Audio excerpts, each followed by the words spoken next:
আপনারা তো জানেন আমি আমার বাড়ির চাহিদা পূরণের জন্য সবজি আবাদ করি, কিন্তু এখন পর্যন্ত আপনাদের কোনোদিন দেখানো হয়নি আমরা প্রত্যেকদিন কি পরিমাণে সবজি পাই আমাদের এই দুইটি বাগান থেকে। আজকে আমি আসছি আপনাদের দেখানোর জন্য আমাদের এই দুইটি সবজি বাগান থেকে আমরা কি পরিমাণ প্রত্যেকদিন সবজি পাই। এখন আমি কাটিং করতেছি আমাদের পুঁই শাকের মাছা থেকে পুঁই শাক। আসলে এই মাছাটিতে মিশ্র ফসল চাষ করা হয়েছে। প্রথমে দিয়েছিলাম এখানে শশা, কিন্তু শশার গাছ মারা যাওয়ার কারণে পরে দিয়েছি পুঁই শাক। বাট এই পুঁই শাকের মধ্য থেকে এখানে আবার ধুন্দুল জন্মেছে। এইখান থেকে প্রত্যেকদিন মোটামুটি হাফ কেজির মতো ধুন্দুল পাওয়া যায় বলতে যদি সঠিক পরিচর্যা এবং ঔষধ ব্যবহার করতাম এর থেকে বেশি হয়তো বা পেতাম।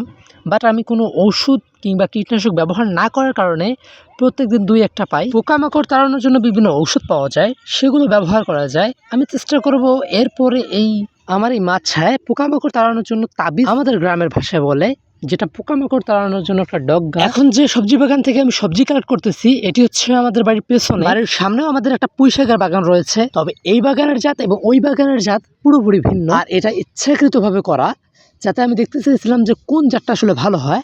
কিন্তু আমাদের বাড়ির সামনে যে জাতটা ছিল ওইটাই ভালো, কিন্তু এখানে যে জাতটা ছিল ওটা হচ্ছে 1 নম্বর বা আমাদের দেশি। একটার কালার কালো এবং একটার কালার সাদা। এখন যে সবজিগুলো হারভেস্ট করতেছে এগুলো হচ্ছে কলমি শাক। আমি দোকানদারের কাছ থেকে চেয়েছিলাম একদম দেশি কলমির বীজ, বাট তারা আমাকে হাইব্রিড এবং দেশি মিলিয়ে দিয়েছে, যেটা এখন এসে আমি বুঝতে পারতেছি। আমাদের বাড়ির পেছনটা একটু ছায়াযুক্ত, যার কারণে কলমি শাকগুলো আমি আমার বাড়ির পেছনে লাগাইছি। অর্থাৎ যেগুলো অবহেলিত সবজি, অর্থাৎ যেগুলোতে বেশি আলো বাতাস লাগে না, সেগুলো আমি লাগাইছি আমার বাড়ির পেছনে। কারণ আমার বাড়ির পেছনে সবসময় ছায়াযুক্ত এবং অর্ধেকটা অংশে আলো পড়ে, যার কারণে আমি সেখানে একটা সুন্দর ব্যবস্থা গ্রহণ করেছি। সেটা হচ্ছে এই আকৃতির মাছা দিয়েছি সেখানে। আর আমাদের এই জায়গাটাতে যথেষ্ট পরিমাণে গাছের জন্য খাদ্য রয়েছে, যার কারণে এখানে আমি শশা লাগিয়ে দিয়েছি। আলহামদুলিল্লাহ আপনারা 1 মাসের মধ্যে আমাদের এই গাছে শশা দেখতে পারবেনই ইনশাআল্লাহ, আল্লাহ তাআলা যদি চান।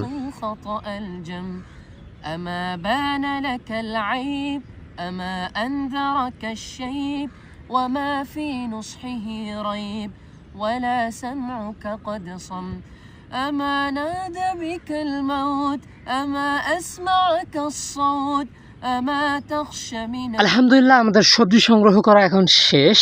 আমার এই পেছনের বাগানটাতে আমি লাগাইছি পুঁই শাক, কলমি শাক এবং ধুন্দুল। এখন আমি আপনাদেরকে নিয়ে যাই আমাদের বাড়ির সামনের বাগানটিতে। এই বাগানে আমি বাণিজ্যিকভাবে অর্থাৎ আমি বিক্রি করার জন্য লাগাইছি মারা শাক, এবং পাশে রয়েছে পুঁই শাকের মাছা, যেটার কথা আমি এর আগে বলছিলাম। এখান থেকেও কিছু পরিমাণ শাক তুলে নিলাম।